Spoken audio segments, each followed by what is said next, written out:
جو اس ساری صورتحال کو سمجھتا۔ اس وقت روڈ پر ایسے کھڑے ہونا مناسب بھی نہ تھا۔ ہاں، لیکن وہ عجیب سی خوشبو تھی جو ابھی بھی آ رہی تھی۔ دانیال گاڑی سائڈ پر کیے حواس باختہ کھڑا تھا۔ وہ اس وقت قبرستان کے بالکل سامنے کھڑا تھا۔ اچانک اس کی نظر گاڑی میں سیٹ کے نیچے پڑے شاپر پہ پڑی۔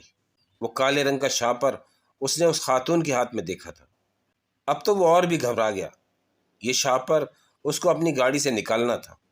دانیال نے آیت الکرسی پڑھتے ہوئے بمشکل ہمت کر کے شاپر کو اٹھایا اور اچھال کر دور پھینکا۔ وہ روڈ کے ساتھ بنی جھاڑیوں میں جا پہنچا۔ اس نے جلدی سے گاڑی میں بیٹھ کر گاڑی سٹارٹ کری۔ فل سپیڈ سے گاڑی بھگاتا دانیال زیر لب آیت الکرسی پڑھتا جا رہا تھا۔ اس کی حالت غیر تھی۔ وہ سمجھ نہیں پا رہا تھا کہ اس کے ساتھ کیا ہوا۔ تھوڑی دیر میں اس کی حالت سنبھلی۔ اب جو اس نے بیک مرر پر نظر ڈالی تو وہ خاتون دکھائی دی جو غتیلی نگاہوں سے اسے گھور رہی تھی۔ دانیال کی تو بس ہو گئی۔ گاڑی کو بریک لگایا اور وہ وہیں گاڑی میں ہی بے ہوش ہو گیا۔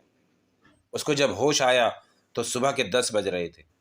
اس کے والدین اس کے سرہانے فکر مند بیٹھے تھے۔ کوئی بھلا آدمی وہاں سے گزر رہا تھا۔ اس نے دانیال کے گھر والوں کو اطلاع دی۔ سب فوراً ہسپتال پہنچے۔ دانیال کو صحیح سے یاد نہیں آ رہا تھا کہ اس کے ساتھ کیا ہوا۔ پھر اس کو سب یاد آ گیا، لیکن اس نے گھر والوں کو کچھ نہ بتایا۔ یہی کہا بس طبیعت خراب ہو گئی تھی۔ دانیال چپ تھا، بالکل چپ۔ یہ بتانے کے بعد اس نے دوسری کوئی بات نہیں کی۔ سارے ٹیسٹ کلیئر تھے۔ دوپہر تک چھٹی ہو گئی۔ جب وہ اسپتال سے نکلا تو ابو اس کی گاڑی لے کر آئے۔ وہ تھوڑا سا جھجکا لیکن بیٹھ گیا۔ سارا راستہ وہ باہر دیکھتا رہا۔ بیک مرر کی طرف دیکھنے کی ہمت ہی نہ ہوئی۔ والدین گھر لے آئے۔ ماں نے کچھ دن باہر جانے کو بالکل منع کر دیا۔ کمرے میں آ کر وہ کروٹ لے کر لیٹ کر سو گیا، جیسے پتہ نہیں کب سے نہ سویا ہو۔ ہانیہ دانیال سے ملنے آئی۔ دانیال اس کو دیکھ کر اٹھ کر بیٹھ گیا۔ ہانیہ مسکرا کر بولی، کیسے ہو دانیال؟ ہانیہ جب مسکراتی تھی اس کے ڈمپل پڑتا تھا۔ دانیال اس کے ڈمپل کو بغور دیکھ رہا تھا۔ اچانک دانیال کو وہی خوشبو محسوس ہونے لگی۔ وہ ادھر ادھر دیکھنے لگا کہ کہاں سے خوشبو آ رہی ہے۔ اب جو ہانیہ کی طرف نظر کی تو وہاں ہانیہ نہیں تھی، بلکہ اس کی جگہ وہی عورت کھڑی تھی جو غضبناک نظروں سے دانیال کو گھور رہی تھی۔ وہ اس کی طرف آتی ہے، میرا شاپر دو۔ وہ اپنا شاپر مانگ رہی ہے۔ دانیال بھاگنا چاہتا ہے لیکن بستر سے اٹھ نہیں پاتا۔ وہ اس کے سر پہ پہنچ چکی ہوتی ہے۔ دانیال چیخ مار کر جاگ جاتا ہے۔ وہ پسینے سے شرابور تھا۔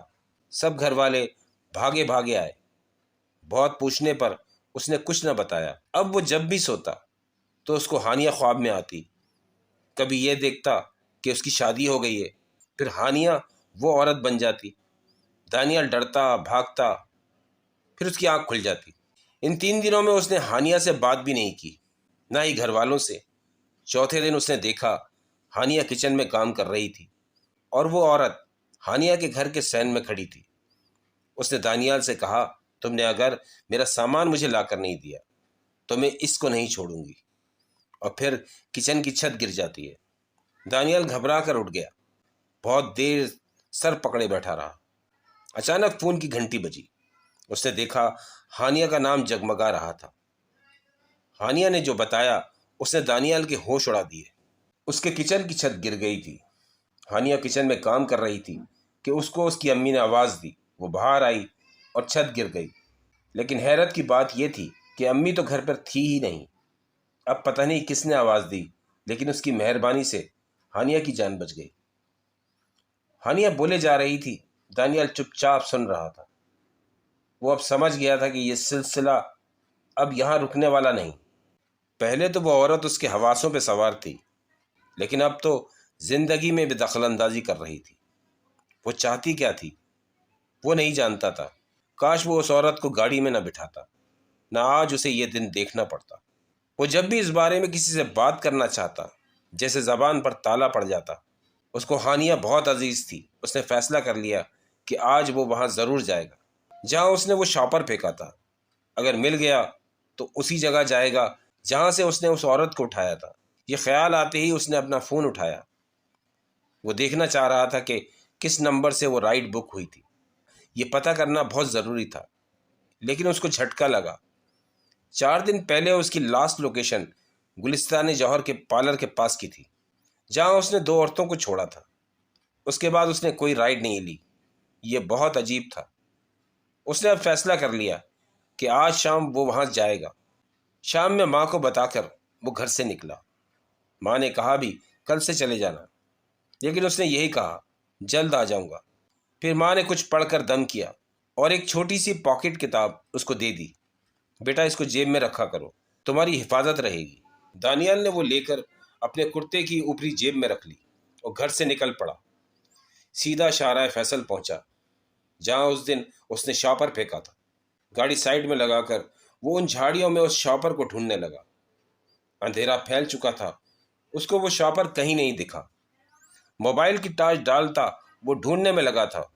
پیچھے سے کسی کی رعب آواز سنائی دی، کیا ڈھونڈ رہے ہو بیٹا؟ دانیال نے پلٹ کر دیکھا، وہاں کوئی فقیر تھا، شاید وہ قبرستان میں بنے مزار کا مجاور ہو۔ کچھ نہیں بابا۔ دانیال موبائل کی لائٹ آف کر کے آگے بڑھ گیا۔ وہ آدمی پھر سے بولا، وہاں جانے کی غلطی مت کرنا۔ دانیال چونک کر مڑا، وہ آدمی پلٹ کر جا رہا تھا۔ دانیال بھاگ کر اس کے پیچھے گیا۔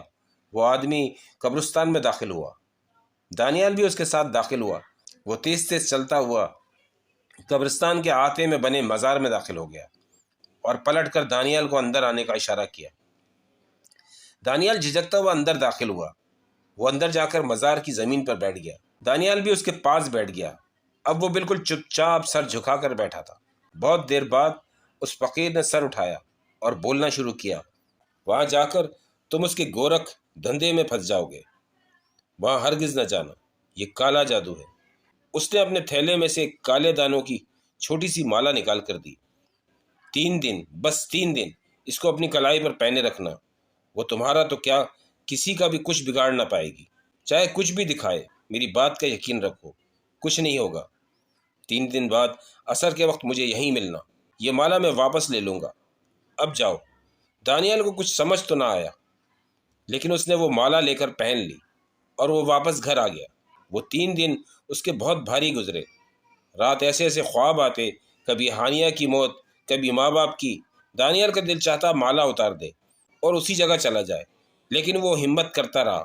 تیسرے دن اس نے اس عورت کو روتے اور معافی مانگتے خواب میں دیکھا، اور وہ فقیر اس پر کوئی چیز پھینک رہا تھا اور وہ جیسے جلتی جا رہی ہو۔ آخر کار رات تمام ہوئی، خواب بھی تمام ہوا۔ دانیال جب صبح اٹھا تو بہت ہلکا پھلکا تھا۔ اس روشن سی صبح میں اس کو یقین ہو گیا کہ اب وہ عورت اس کو کبھی تنگ نہیں کرے گی۔ عصر کا وقت وہ مٹھائی لے کر مزار شریف پہنچا۔ وہاں وہ فقیر موجود نہیں تھا۔ بہت دیر تک انتظار کیا، لیکن وہ نہ آیا۔ آخر کار وہ اٹھا، اس نے مٹھائی بانٹنا شروع کر دی۔ پہلے تو رش نہیں تھا، لیکن مٹھائی بٹتے دیکھ کر بہت سے بچے بھی آ گئے۔ کافی رش لگ گیا۔ اس رش میں وہ مالا اس کی کلائی سے نکل کر نہ جانے کہاں چلی گئی۔ جب رش چھٹا، اس کو ایسا لگا کہ مالا وہاں جا چکی ہے جہاں اس کو ہونا چاہیے تھا۔ وہ مطمئن ہو کر وہاں سے لوٹ آیا۔ اس کی شادی ہانیہ کے ساتھ ہو گئی۔ دانیال آج بھی کریم چلاتا ہے، لیکن رات کو رائڈ لینے سے اب گریز کرتا ہے۔